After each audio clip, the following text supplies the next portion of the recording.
আসসালামু আলাইকুম ওয়া রাহমাতুল্লাহি ওয়া বারাকাতুহু। সুপ্রিয় দর্শক সকলকেই সালাম এবং সকলেই পরিবারের শুভ কামনা জানিয়ে আজকে ইউটিউব ভিডিওতে সকলকেই স্বাগত জানানো হচ্ছে।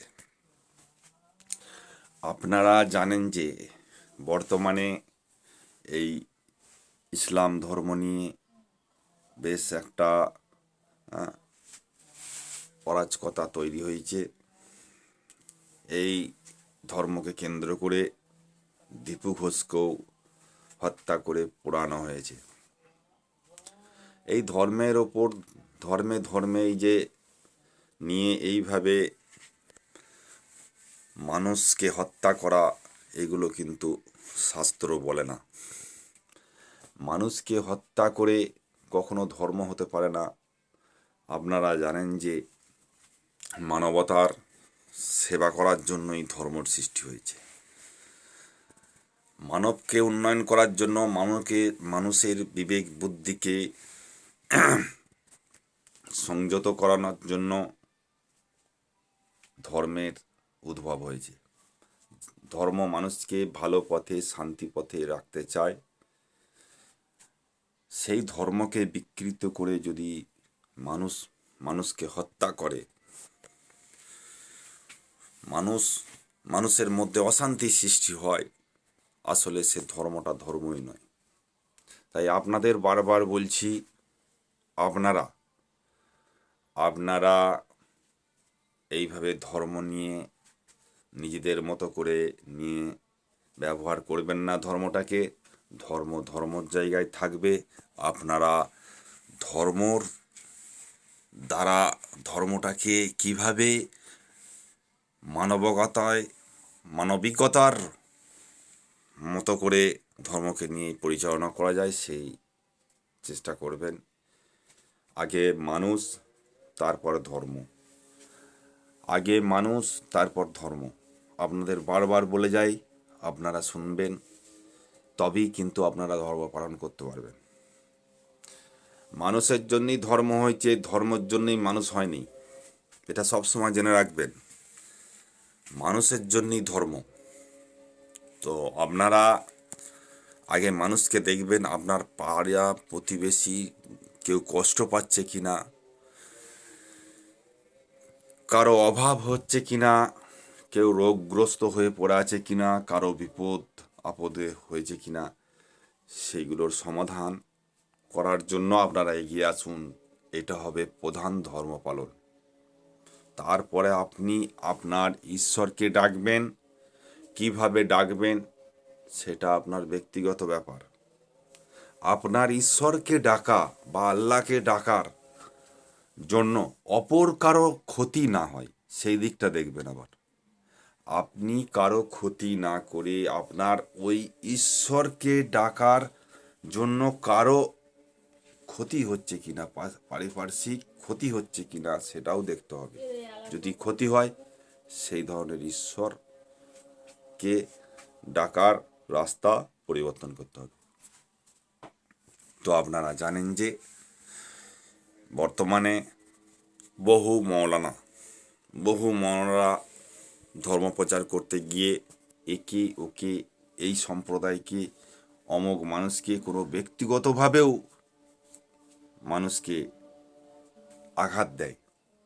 যার মানে জলসা করুক, ওয়াজ করুক, মাহফিল করুক, তার মাধ্যমে কোনো একটা সম্প্রদায় বা কোনো একটা মানুষ বা ব্যক্তিগত কোনো ব্যক্তি যদি আঘাত পায়, সেই ধরনের জলসা, সেই ধরনের ওয়াজ, সেই ধরনের ইসলামিক বক্তব্য না বাদ দেওয়া উচিত। তাই আপনাদের বলছি, আপনারা কাউকে আঘাত দিয়ে ধর্ম পালন করবেন না। কাউকে আঘাত দিয়ে আপনারা ধর্ম পালন করবেন না। কারো মনে আঘাত দিয়ে, কোনো সম্প্রদায়কে আঘাত দিয়ে আপনারা ধর্ম পালন করবেন না। যদি এইভাবে করেন, তারা হয়তো আপনাদের সংখ্যাগরিষ্ঠতার জন্য যদি কিছু বলতেও না পারে, তো মনে মনে গালি দেবে, গাল দেবে মনে মনে, যে আমার নামে এই বলছিস, আমাকে সম্বোধন করে এই বলছিস, তোদের এসে এই ধর্ম, তোদের ওই ধর্ম বলে মনে মনেও গালি দেবে। সেটা পুণ্যের থেকে পাপের পরিণত হবে। পুণ্যি করতে গিয়ে আপনারা পাপ সংগ্রহ করবেন। অতএব আপনারা আপনাদের ধর্মটা পালন করতে গিয়ে যেন অপর কোনো সম্প্রদায়, অপর কোনো ধর্মাবলীদের মনে আঘাত বা কষ্ট না হয়, সেই দিকটা লক্ষ্য রেখে আপনি ধর্ম পালন করবেন। বেশি কিছু না বলে সামান্য একটা ছোট্ট উদাহরণ, হালকা উদাহরণ দিচ্ছি। আপনি নামাজ পড়ছেন, আপনার নামাজের টাইম হয়ে গেছে, সংখ্যাগরিষ্ঠ আছেন আপনারা, আপনি যেখান দিয়ে মানুষ ট্রেন থেকে নেমে বাজারের দিকে যাবে, সেই রাস্তাটা ওইখানটা পরিষ্কার দেখে একটা জায়গা দেখে নিয়ে সেইখানে নামাজ পড়লেন। আর সকলেই ট্রেন থেকে নেমে যাচ্ছে, আপনাদের দেখে তারা সাইড হয়ে চলে যাচ্ছে, প্রচুর কষ্ট হচ্ছে, ধাক্কাধাক্কি হয়ে যাচ্ছে। এইরকম পরিস্থিতিতে নামাজ পড়ার কারণে তাদের খুব অসুবিধা হচ্ছে যাওয়া আসার, কিন্তু আপনার ধর্মটাকে সে কিছুতেই পা দিয়ে দলিয়ে কেউ যেতে পারছে না, আপনাকে মারতেও পারছে না। আর তাছাড়া আপনারা সংখ্যাগরিষ্ঠ ধরুন আছেন, তো এই কষ্ট করে, বহুত কষ্ট করে যেতে হচ্ছে। মনে মনে প্রকাশ্য না পারলেও কিছু মানুষ মনে মনেও আপনাকে গালাগাল দিচ্ছে। তো এইভাবে ধর্ম পালন হয় না। আপনারা ধর্ম এমনই পালন করবেন যেন পাশাপাশি কোনো মানুষের কষ্ট না হয়, আঘাত না হয়, কোনো সম্প্রদায়ের মনে আঘাত না হয়, কোনো মানুষের মনে আঘাত না হয়, সেইভাবে ধর্ম পালন করুন। তো সকলকে আন্তরিক প্রীতি, শুভেচ্ছা এবং ভালোবাসা জানিয়ে এখনকার মতো বিদায় নিচ্ছি এই ভিডিও থেকে।